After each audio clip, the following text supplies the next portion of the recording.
Sir P J കുര്യന്റെ ഒരു അഭിപ്രായം അനുസരിച്ച് തരൂർ കുറച്ചും കൂടി സാമാന്യ മര്യാദ എന്ന് പറയുന്ന സാധനം കാണിക്കണമെന്നാണ് അദ്ദേഹം പറയുന്നത്. എത്ര വലിയ വിശ്വ പൗരനാണെങ്കിലും എം പി ആണെന്ന കാര്യം മറക്കരുത്. അങ്ങനെ എം പി ആക്കിയത് കോൺഗ്രസ് ആണെന്ന കാര്യവും മറക്കരുത്. ഒപ്പം പ്രധാനമന്ത്രിയുടെ തെറ്റുകൾ കൂടി ചൂണ്ടിക്കാണിക്കാനുള്ള ഒരു ആർജവം ശശി തരൂർ കാണിക്കണം. ഇതൊക്കെയാണ് പി ജെ കുര്യന്റെ വിമർശനങ്ങൾ എന്ന് പറയുന്നത്. ശശി തരൂരിന്റെ കഴിഞ്ഞ കുറച്ചു കാലങ്ങളായിട്ടുള്ള നിലപാടുകൾ അദ്ദേഹത്തെ ഇപ്പോൾ കേന്ദ്ര സർക്കാർ ഒരു വലിയ ദൗത്യം ഏൽപ്പിച്ചിരിക്കുന്നു. ഇതിന്റെയൊക്കെ പശ്ചാത്തലത്തിൽ പി ജെ കുര്യന്റെ ഇത്തരം പ്രസ്താവനകളെ നമുക്ക് എങ്ങനെ വിലയിരുത്താം? പി ജെ കുര്യൻ പഴയ ഒരു കോൺഗ്രസ്സുകാരനാണ്. അദ്ദേഹത്തെ എനിക്ക് തോന്നുന്നു കർണാടനാണ് കണ്ടെത്തി കൊണ്ടുവന്നത്. 80-ൽ തൊട്ട് എൻ പി ആയിട്ടിരിക്കുകയും ഏറ്റവും വലിയ പദവികളൊക്കെ വഹിച്ചിട്ട് ഇപ്പൊ വിശ്രമ ജീവിതം. ഇടയ്ക്ക് വെച്ച് പറയുന്നുണ്ട് വീണ്ടും വീൽ ചെയറിൽ പുള്ളി മത്സരിക്കാൻ സാധ്യതയുണ്ട്, തിരുവല്ല മത്സരിക്കാൻ സാധ്യതയുണ്ടെന്നൊക്കെ പറയുന്നു. പക്ഷെ പുള്ളി അത് നിഷേധിക്കുന്നു, ഞാൻ ഇനി മത്സരരംഗത്തൊന്നുമില്ല. അപ്പൊ പി ജെ കുര്യൻ ഇന്ന് ഒരു അഭിപ്രായം ഈ പറഞ്ഞിരിക്കുന്നത് ഏഷ്യാനെറ്റിലാന്ന് തോന്നുന്നു, അതിന്റെ ഇന്റർവ്യൂവിനകത്ത് കൊടുത്തിരിക്കുന്നത് കോൺഗ്രസ്സുകാരനായിട്ടാണല്ലോ അദ്ദേഹം എം പി ആവുന്നത്. വിശ്വപൗരൻ എന്നുള്ള പദവി അദ്ദേഹത്തെ എല്ലായിടത്തും അറിയും എന്നുള്ള കാര്യത്തിലും അദ്ദേഹം ഒരു ഐക്കണാവുന്നുള്ള കാര്യത്തിലൊന്നും എനിക്ക് അഭിപ്രായ വ്യത്യാസമില്ല. പക്ഷേ അദ്ദേഹം ഇപ്പം ബി ജെ പിക്കാർ തെരഞ്ഞെടുക്കണമെങ്കിൽ തന്നെ കോൺഗ്രസ്സുകാർ എം പി ആക്കിയത് കൊണ്ടാണല്ലോ. എം പി അല്ലെങ്കിൽ അദ്ദേഹം തെരഞ്ഞെടുക്കത്തില്ലല്ലോ. അദ്ദേഹത്തെ ഈ പാർലമെന്ററി വിദേശകാര്യ ചെയർമാൻ അല്ലെങ്കിൽ സമിതിയുടെ ചെയർമാൻ ആക്കിയതും അദ്ദേഹം അങ്ങനെ ആക്കാൻ വേണ്ടി പേര് കൊടുത്തപ്പോൾ കോൺഗ്രസ് പേര് കൊടുത്ത അദ്ദേഹത്തിൻ്റെതായത് കൊണ്ടാണല്ലോ. അപ്പം അതൊക്കെ മറന്നുകൊണ്ട് പുള്ളി പ്രവർത്തിക്കുന്നത് ശരിയല്ല. പാർട്ടിക്ക് അനുകൂലമായിട്ട് സംസാരിക്കേണ്ടടുത്ത് പാർട്ടിക്ക് അനുകൂലമായിട്ട് സംസാരിക്കണം. ഇപ്പം മോദി എന്ന് പറയുന്ന ആൾ ചെയ്യുന്ന കാര്യങ്ങൾ ശരിയുണ്ടെങ്കിൽ അതിനകത്ത് ശരി പറയണം, അല്ലാതെ ശരികേടുണ്ടെങ്കിൽ ശരികേടും പറയണം. അപ്പോൾ അദ്ദേഹം ബി ജെ പി കാരനാണോ എന്ന് ചോദിച്ചാൽ, അല്ലെങ്കിൽ നാളെ ബി ജെ പിയിൽ പോകുമോ എന്ന് ചോദിച്ചാൽ, ആരെങ്കിലും സംശയിച്ചാൽ അതിന് തെറ്റ് പറയേണ്ടതില്ലെന്നൊക്കെയാണ് പി ജെ കുര്യൻ പറഞ്ഞിട്ടുള്ളത്. അപ്പൊ പി ജെ കുര്യൻ എന്ന് പറയുന്ന നേതാവിനെ പറ്റി നമ്മൾ പരിശോധിക്കുമ്പോൾ P J Kurian B J P ആയിട്ട് വളരെ അടുപ്പമുള്ള ഒരു നേതാവാണ്.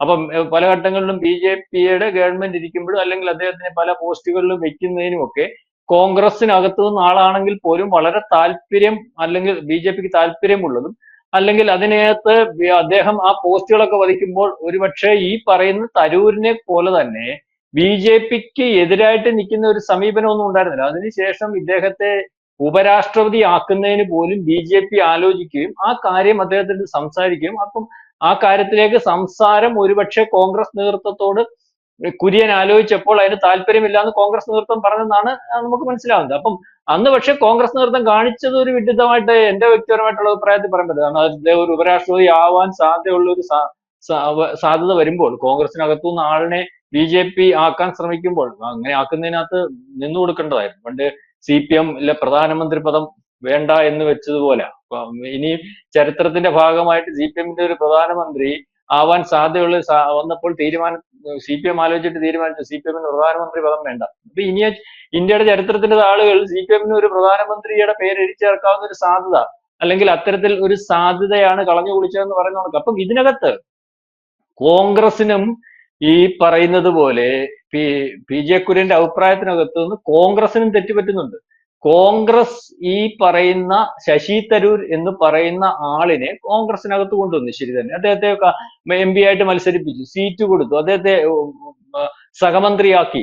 ഇത്രയും വലിയ പോസ്റ്റിൽ ഇരിക്കുന്ന ഒരാൾ ഒരുപക്ഷെ പാർട്ടിക്കപ്പുറം അദ്ദേഹം പാർട്ടിയുടെ നേതൃസ്ഥാനങ്ങളിൽ വന്നു കഴിഞ്ഞാൽ ഇപ്പൊ പാർട്ടിക്കകത്തിരിക്കുന്നത് നാളെ കാലത്തെ പാർട്ടിയുടെ പ്രധാനപ്പെട്ട പോസ്റ്റുകൾ വരാൻ ആഗ്രഹിക്കുന്ന രാഹുൽ ഗാന്ധിയും പ്രിയങ്ക ഗാന്ധിയും പോലെയുള്ളവരൊക്കെ അപ്പുറം മറികടന്ന് പോകുന്ന ഒരവസ്ഥ ഉണ്ടാകുമോ എന്ന് കണ്ടു തന്നെയാണ് പി ജെ കുര്യൻ, ഈ പറഞ്ഞ പി ജെ കുര്യനല്ല, ഈ പറയുന്ന ശശി തരൂരിനെ പല ഘട്ടങ്ങളിലും നമ്മൾ പരിശോധിക്കുമ്പോൾ ഈ അല്ലെങ്കിൽ മാറ്റി നിർത്തപ്പെടുന്നത്. ഞാൻ ഒരു കാര്യം ചോദിച്ചിട്ട് ഏതൊരാളിനോട് ചോദിച്ചു, ഇപ്പൊ ഗാർഖയ്ക്ക് ഇപ്പൊ അന്ന് വന്നത് ഗാർഖയാണ് AICC പ്രസിഡന്റായിട്ട് തീരുമാനിക്കുന്നത്. ഒരു ഗാർഖയുടെ കൂടെ മത്സര രംഗത്ത് വന്ന ആള് ശശി തരൂർ. ഈ ലോകത്ത് ഗാർഖയല്ല, ഗാർഖയ്ക്ക് പകരം കോൺഗ്രസ് പ്രസിഡന്റായിട്ട് ഈ പറയുന്ന ശശി തരൂർ വന്നാൽ ഈ ശശി തരൂർ ആയിരുന്നു AICCയുടെ പ്രസിഡന്റ് എന്നുണ്ടെങ്കിൽ ഈ കോൺഗ്രസിന്റെ റേഞ്ച് എവിടെ പോയിന്? ലോക നിലവാരത്തിൽ ചർച്ച ചെയ്യപ്പെടത്തില്ലേ കോൺഗ്രസിന്റെ ഒരു പ്രസിഡന്റിനെ? അല്ലെങ്കിൽ ശശി തരൂർ കോൺഗ്രസ് പ്രസിഡന്റ്, ഇദ്ദേഹത്തെ ലോകം മൊത്തം അറിയാവുന്ന ആളല്ലേ, UN ഉൾപ്പെടെയുള്ളത് അറിയാവുന്ന ആളല്ലേ, അന്താരാഷ്ട്ര മേഖലയിൽ അറിയാവുന്ന ആളല്ലേ. അപ്പൊ കോൺഗ്രസിന് ആ തരത്തിലേക്ക് ഒരു റീച്ച് വരും. പക്ഷെ കോൺഗ്രസിന് റീച്ച് വന്നതിനോട് കോൺഗ്രസിനകത്ത് നേതാക്കന്മാർക്ക് താല്പര്യമില്ല എന്നാണ് നമുക്ക് മനസ്സിലാവുന്നത്, അല്ലെങ്കിൽ മനസ്സിലാക്കേണ്ടത്. അതായത് കോൺഗ്രസ് എന്ന് പറയുന്ന പാർട്ടി ഈ പറയുന്നത് പോലെ ഇപ്പം തന്നെ BJ കുര്യൻ തന്നെ പറയുന്നുണ്ട്, ഞങ്ങളാണ് ഇന്ത്യക്ക് സ്വാതന്ത്ര്യം നേടിക്കൊടുത്ത പാർട്ടി. അതൊക്കെ കോൺഗ്രസ് ഉണ്ടാക്കിയ ചരിത്രമാണ്. കോൺഗ്രസ് അല്ല ഇന്ത്യക്ക് സ്വാതന്ത്ര്യം ഉണ്ടാക്കി കൊടുത്തത്. സ്വാതന്ത്ര്യ സമരത്തിന് അതിനെക്കാട്ടിൽ പുറകിൽ വളരെ പുറകോട്ടുള്ള ചരിത്രമുണ്ട്.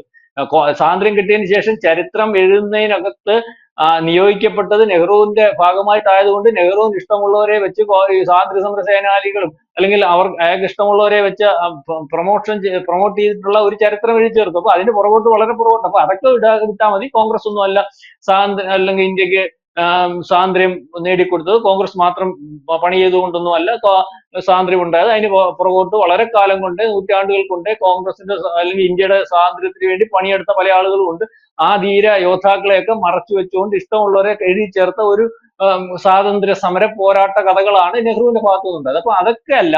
അപ്പൊ പക്ഷേ നമ്മൾ മനസ്സിലാക്കേണ്ടത്, കോൺഗ്രസ് ഉണ്ടായ കാലം, നെഹ്റുവിനെ തീരുമാനിച്ച കാലം, ഇന്ദിരാഗാന്ധിയുടെ കാലം, രാജീവ് ഗാന്ധിയെ ഇന്ദിരാഗാന്ധിയെ വധത്തിന് ശേഷം വിദേശത്തു നിന്ന് രാജീവ് ഗാന്ധിയെ പ്രധാനമന്ത്രിയാക്കുന്നതിന് അത്രയും സമയം എടുത്ത് വരുന്ന സമയം വരെ ഇന്ദിരാഗാന്ധിയുടെ മരണം ഔദ്യോഗികമായിട്ട് പ്രഖ്യാപിക്കാത്ത കാലം. അപ്പൊ എപ്പോഴും നെഹ്റു ഫാമിലിയിൽ നിന്ന് പുറത്തുനിന്ന് ഒരാളിനെ പ്രധാനമന്ത്രി ആക്കുന്നതിന് താല്പര്യമില്ലായിരുന്ന കോൺഗ്രസ്. നരസിംഹറാവു ഒക്കെ വന്നത് രാജീവ് ഗാന്ധിയുടെ വധത്തിന് ശേഷം ഈ പറയുന്ന സോണിയാഗാന്ധിയെ തീരുമാനിച്ചാൽ അന്നേരം എന്ത് കലഹം ഉണ്ടാവും, സോണിയാഗാന്ധിക്ക് പാർട്ടിക്കൊക്കെ അത്രയും ഗ്രിപ്പില്ലാത്തൊരവസ്ഥ, അവർക്ക് ഗ്രിപ്പ് ഉണ്ടാകുന്നിടം വരെ ബാക്കിയുള്ള ഒരു പ്രധാനമന്ത്രി ആയെന്നുള്ളേ ഉള്ളൂ ആ സമയത്ത്. അപ്പം അതിനുവേണ്ടി അവർ വെയിറ്റ് ചെയ്തു. അവർ ഭയന്നിരുന്നു. അവർ ഈ പറയുന്ന ഈ രാജീവ് ഗാന്ധിയുടെ വധത്തിന് പിന്നിൽ കോൺഗ്രസ് ആണോ എന്ന് തന്നെ അവർക്ക് ഭയമുണ്ടായിരുന്നു. അപ്പം ഇപ്പം അവർക്ക് പ്രധാനമന്ത്രി ആവണോ എന്നുള്ള തീരുമാനമായിട്ട് വന്നാൽ അവരുടെ ജീവൻ അപകടത്തിലാകുമോ എന്നുള്ള ഭയമൊക്കെ ഉണ്ടായിരുന്നു. അതൊക്കെ വെളിയിൽ വരാത്ത കഥകളാണ്. അപ്പൊ അതാണ് വെയിറ്റ് ചെയ്തതിനു ശേഷം അവർ കാണിക്കുന്നത് എന്താണ്, സോണിയാഗാന്ധിയുടെ നേതൃത്വത്തിൽ വരുന്നു. അതിനുശേഷം ഈ പറയുന്ന രാഹുൽ ഗാന്ധി ആവാൻ ശ്രമിക്കുന്നു. രാഹുൽ ഗാന്ധിയുടെ പെങ്ങൾ വീണ്ടും MP ആകുന്നു. അയാളുടെ ഭർത്താവിനെ MP ആക്കാൻ ശ്രമിക്കുന്നു. അപ്പൊ അത് കുടുംബ പാരമ്പര്യത്തിനപ്പുറം ആ പാർട്ടിയുടെ ഉയർച്ചയ്ക്ക് ഉതകുന്ന തരത്തിലുള്ള നേതാക്കന്മാരെ സൃഷ്ടിക്കുന്നതിന്, അല്ലെങ്കിൽ നേതാക്കന്മാർ വരുമ്പോൾ ആ നേതാക്കന്മാരെ വളരെ കൃത്യമായിട്ട് ഒതുക്കുന്നതിന് വേണ്ടി തീരുമാനിച്ചിരിക്കുന്ന പാർട്ടി തന്നെയാണ് കോൺഗ്രസ്. അതിന് സംശയമൊന്നുമില്ല. BJ കുര്യൻ വന്നിട്ടുണ്ട്. BJ കുര്യൻ നല്ല നേതാവല്ലെന്നും പറയുന്നില്ല. വന്നിട്ടുണ്ടെങ്കിൽ തന്നെ BJ കുര്യൻ വളരെ കൃത്യമായിട്ട് നെഹ്റു ഫാമിലിയുമായിട്ട് ഒട്ടി നിന്ന് ആ ഫാമിലിക്ക് അകത്ത താല്പര്യം കൊണ്ട് പല പോസ്റ്റുകളിലും വരുന്ന ഒരു നേതാവായിട്ട് നമുക്ക് കാണാൻ സാധിക്കും. അങ്ങനെ അല്ലാത്ത ഒരാൾ, അവർക്കപ്പുറത്ത് പോകുന്ന ഒരാൾ, അതിന് റേഞ്ചുള്ള ഒരാളും കോൺഗ്രസിന്റെ അകത്ത് ഇന്നില്ല. ഇന്നുമില്ല, കഴിഞ്ഞ കാലങ്ങളായിട്ട് ഉണ്ടായിരുന്നുമില്ല. അല്ലെങ്കിൽ ഉണ്ടായിട്ടുള്ളവരെ ഒന്നും കോൺഗ്രസിനകത്ത് അവർ നിർത്തിയിട്ടില്ല, പുറത്താക്കിയിട്ടുണ്ട്. അപ്പൊ ആ പുറത്താക്കി ഒരു കുടുംബാധിപത്യത്തിന്റെ പാർട്ടിയായിട്ട് വന്നത് കൊണ്ടും അല്ലെങ്കിൽ ചില താല്പര്യങ്ങളുടെ പാർട്ടിയായിട്ട് വന്നത് കൊണ്ടുമാണ് ഇന്ന് ഇന്ത്യയിൽ കോൺഗ്രസ് ഇല്ലാതാവുന്നത്.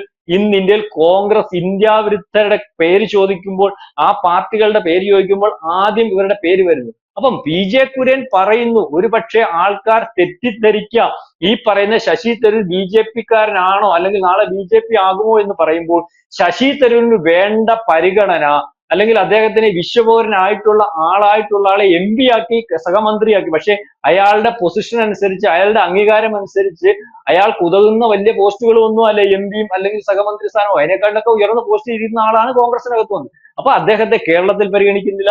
ദേശീയ തലത്തിൽ AICC പ്രസിഡന്റ് ആയിട്ട് വന്നപ്പോൾ അദ്ദേഹത്തെ സ്ഥാനാർത്ഥിയാക്കാൻ തീരുമാനിക്കുന്നില്ല.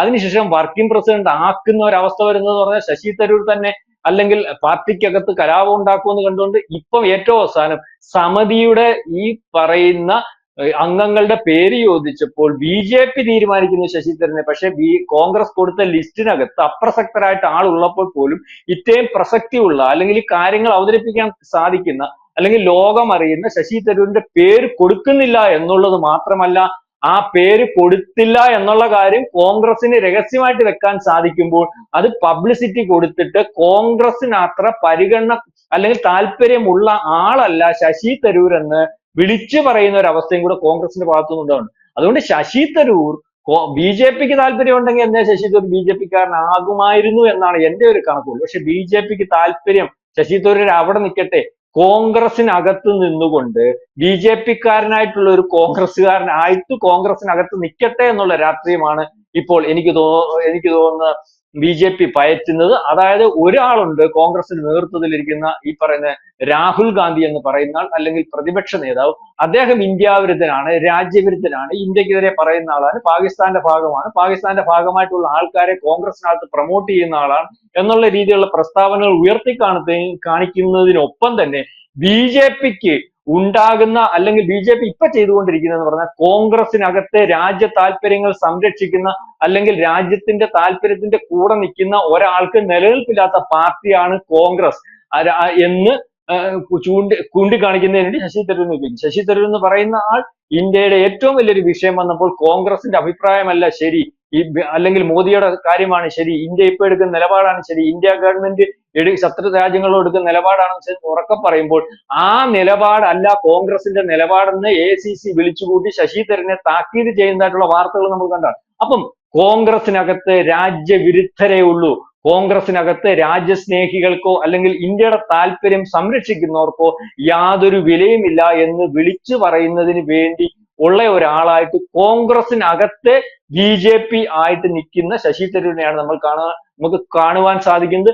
അങ്ങനെ നിർത്താനാണ് BJP താല്പര്യപ്പെടുന്നത്. അതുകൊണ്ട് ശശി തരൂർ എന്ന് പറയുന്ന ആൾ PJ കുര്യന്റെ അഭിപ്രായം അനുസരിച്ച് നല്ലതെന്ന് പറയണം. പക്ഷെ ശശി തരൂർ എന്ന് പറയുന്ന ആളിനെ MP ആക്കിയതും അല്ലെങ്കിൽ കോൺഗ്രസിന്റെ പ്രധാനപ്പെട്ട പോസ്റ്റുകളിൽ കൊണ്ടുവന്നതും ഒക്കെയാണ് BJPയുടെ കുഴപ്പങ്ങൾ കൂടി പറയണം. BJPയുടെ കുഴപ്പങ്ങൾ പറയാതിരിക്കുമ്പോൾ അദ്ദേഹം BJPക്കാരനാണോ എന്ന് ആരെങ്കിലും സംശയിച്ചാൽ തെറ്റ് പറയാനൊക്കത്തില്ല. അപ്പൊ വിശ്വപൗരനല്ല ശശി തരൂർ, ഒരു വിഷപൗരൻ ആണ് എന്നാണ് ഈ പറയുന്ന PJ കുര്യന്റെ വാക്കുകളിൽ നിന്ന് നമുക്ക് മനസ്സിലാവും.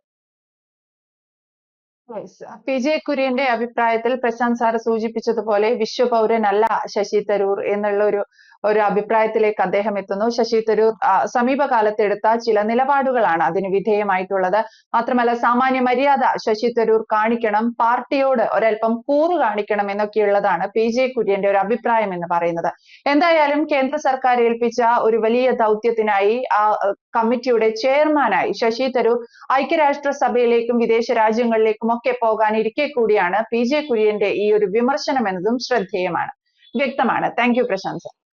കൂടുതൽ വാർത്തകളും വിശേഷങ്ങളും നിങ്ങളിലേക്ക് എത്താൻ ABC മലയാളം സബ്സ്ക്രൈബ് ചെയ്യുക, ബെൽ ബട്ടണും അമർത്തുക.